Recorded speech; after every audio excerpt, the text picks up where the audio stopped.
안녕하세요. 제가 올해 68살이 됐습니다. 저는 평생 약사로 일하며 세 자녀를 모두 의사로 키웠습니다. 그런데 제가 파킨슨병 진단을 받고 도움이 필요해지자 세 자녀 모두 저를 외면하는 상황이 돼버렸습니다. 오늘은 제 인생 이야기와 현실을 나누고 싶습니다. 저는 서울 변두리 작은 약국을 운영하던 약사 김영수입니다. 아내와 함께 세 자녀를 키우며 열심히 살았습니다. 제 아내는 제가 약국을 운영할 때 보조약사로 일하면서 집안일도 도맡아 했습니다. 우리는 평범한 중산층 가정이었지만 자녀 교육에는 모든 것을 쏟았습니다. 큰아들 민석이는 서울의대를 나와 신경외과 의사가 됐고, 둘째 아들 민규는 연세의대를 졸업하고 내과 전문의가 됐습니다. 막내딸 민지는 고려의대를 나와 소아과 의사의 길을 걷고 있습니다. 아이들 3명을 모두 의사로 키우기 위해 저희 부부는 많은 희생을 했습니다. 약국 문을 아침 8시에 열고 밤 10시까지 닫는 생활을 30년 넘게 했습니다. 휴일도 없이 일했고 여행 한 번 제대로 가지 못했습니다. 아이들 학비와 생활비를 위해 저희 부부는 정말 허리띠를 졸라맸습니다.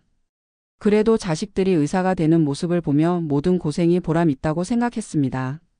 세 자녀 모두 결혼하고 각자의 가정을 꾸리면서 저희 부부는 편안한 노후를 기대했습니다. 하지만 7년 전 제 아내가 갑작스러운 뇌출혈로 세상을 떠났습니다. 그때부터 저는 홀로 남겨졌고 약국은 다른 약사에게 매각했습니다. 퇴직금과 약국 매각 대금으로 저는 경제적으로는 그럭저럭 안정된 생활을 했습니다. 국민연금도 매월 112만 원 정도 받고 있었습니다. 집도 서울 변두리지만 2, 3층짜리 빌라를 소유하고 있었습니다. 아내가 떠난 후에도 자녀들은 가끔씩 연락하고 명절에 모이는 평범한 가족이었습니다. 그러나 3년 전부터 제 몸에 이상이 생겼습니다. 처음에는 단순히 나이가 들어서 그런가 했습니다. 손이 자꾸 떨리고 걸음걸이가 불안정해졌습니다. 약사 출신이라 대충 짐작은 갔지만 받아들이기 싫었습니다. 하지만 증상이 점점 악화되어 결국 병원을 찾았고 파킨슨병 진단을 받았습니다. 초기에는 약물로 증상을 어느 정도 조절할 수 있었습니다. 하지만 시간이 지날수록 약효는 줄어들고 부작용은 늘어났습니다. 현재는 일상생활이 많이 불편해졌습니다. 식사할 때 손떨림이 심해져서 음식을 흘리기 일쑤고 계단을 오르내리는 것도 위험해졌습니다. 목소리도 점점 작아져서 전화통화조차 힘들어졌습니다. 그래도 의사인 자녀들이 있어 다행이라고 생각했습니다. 처음에는 세 자녀 모두 걱정하는 모습을 보였습니다. 큰아들 민석이는 좋은 병원과 의사를 소개해 주겠다고 했고, 둘째 민규는 새로운 치료법에 대해 알아보겠다고 했습니다. 막내 민지는 주말마다 찾아와 집안일을 도와주기도 했습니다. 하지만 시간이 지날수록 자녀들의 태도가 변했습니다. 큰아들은 바쁘다는 이유로 연락이 뜸해졌고, 둘째는 자기 가족 문제로 신경 쓸 여력이 없다고 했습니다. 막내딸도 점점 방문 횟수를 줄여갔습니다. 제가 도움을 요청할 때마다 자녀들은 각자의 이유를 대며 피했습니다. 큰아들 민석이는 신경외과 의사로 대형 병원에서 일하며 바쁘다고 했습니다. 두 아이의 아빠이기도 한 그는 아이들 교육과 자기 커리어에 집중하느라 시간이 없다며 한 달에 한 번 정도 전화로 안부를 물어보는 것이 전부였습니다. 둘째 민규는 개인 병원을 운영하며 환자 진료에 시간을 다 쏟고 있다고 했습니다. 게다가 아내와의 관계가 좋지 않아 이혼 위기라며 자신의 문제도 감당하기 힘들다고 했습니다. 막내딸 민지는 결혼 후 출산을 앞두고 있어서 몸 상태가 좋지 않다고 했습니다. 제가 병원에 갈 때도 자녀들은 바쁘다며 동행해 주지 않았습니다.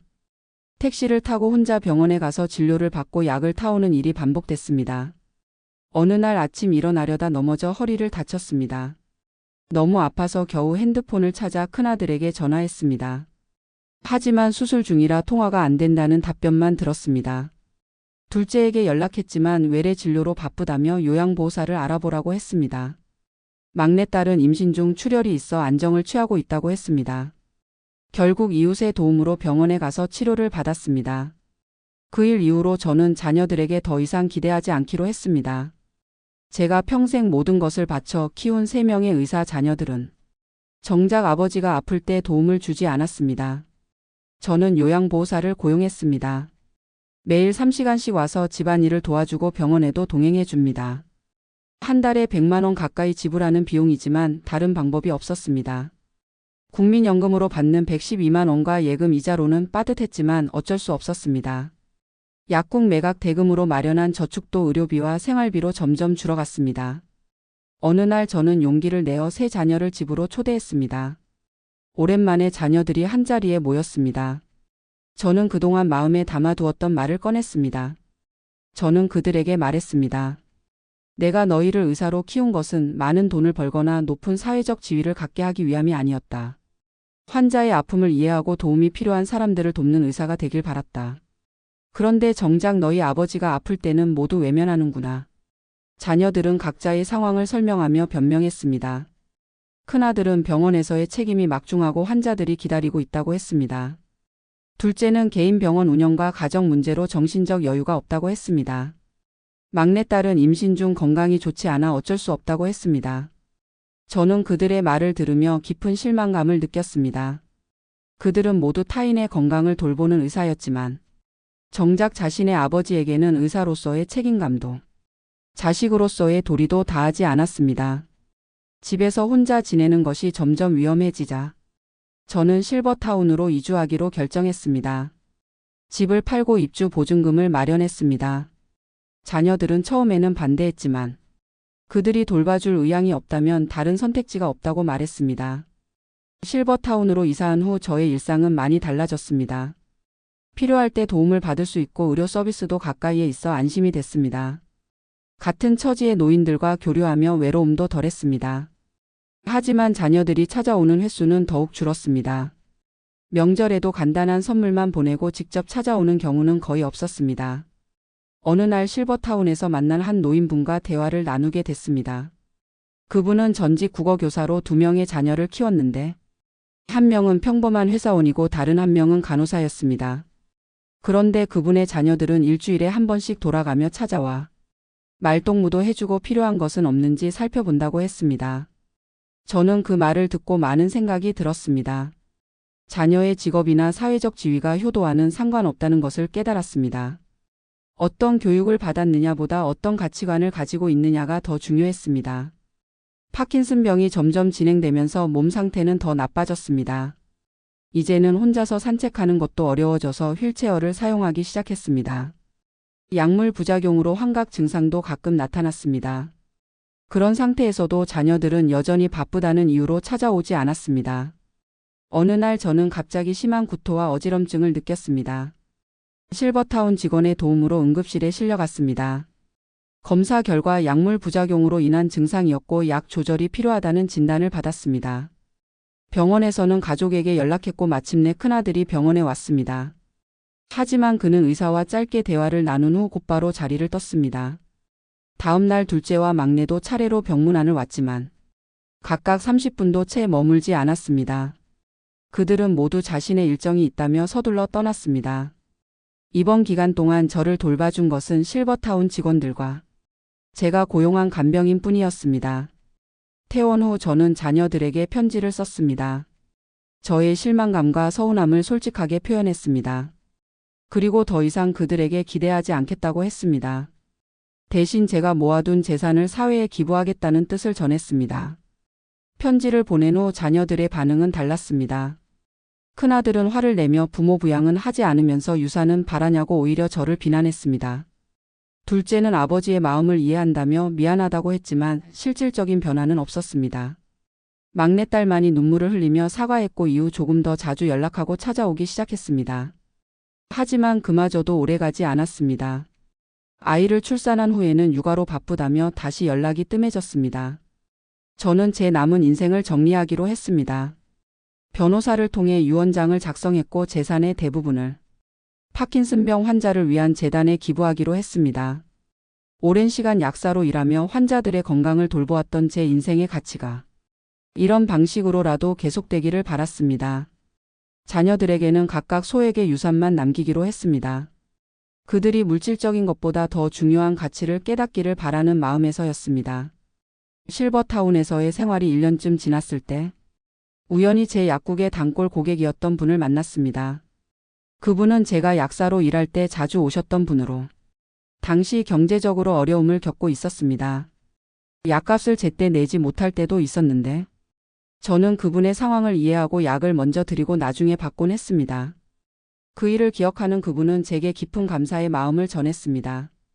지금은 사업이 잘 되어 경제적으로 안정되었다며 제가 도움이 필요하면 언제든지 연락하라고 했습니다. 그분의 진심 어린 마음에 저는 깊은 감동을 받았습니다. 의사인 자녀들보다 더 따뜻한 마음을 가진 그분을 보며 인생에서 정말 중요한 것이 무엇인지 다시 한번 생각하게 됐습니다. 그 후로 저는 새로운 결심을 했습니다. 남은 생은 후회하며 살지 않기로 했습니다. 실버타운에서 만난 친구들과 함께 하는 시간을 소중히 여기고 작은 취미 활동들을 통해 즐거움을 찾았습니다. 파킨슨병의 진행을 늦추기 위한 운동요법도 꾸준히 실천했습니다. 특히 실버타운에서 진행하는 원예 치료 프로그램에 참여하면서 식물을 가꾸는 일에 큰 위안을 얻었습니다. 떨리는 손으로도 할 수 있는 간단한 작업들이 저에게 성취감을 주었습니다. 또한 같은 병을 앓고 있는 다른 노인들과 자조 모임을 만들어 서로의 경험과 대처법을 나누기도 했습니다. 그러면서 제 상황이 특별히 불행한 것만은 아니라는 사실을 깨달았습니다. 많은 노인들이 자녀들의 무관심 속에서 외롭게 지내고 있었습니다. 오히려 저는 경제적으로 어느 정도 여유가 있어 필요한 의료 서비스와 케어를 받을 수 있다는 점에서 다행이었습니다. 어느 날 실버타운에서 자원봉사자로 온 젊은 의대생들을 만났습니다. 그들과 대화하면서 제 경험을 나누게 됐습니다. 자녀들에게 실망한 이야기부터 약사로서의 경험, 그리고 파킨슨병과 함께 살아가는 현실까지 솔직하게 이야기했습니다. 그중 한 학생이 저에게 물었습니다. 선생님께서는 의사 자녀들에게 어떤 교육을 하셨나요? 의학 지식만 중요하게 여기셨나요? 그 질문은 저를 깊이 생각하게 만들었습니다.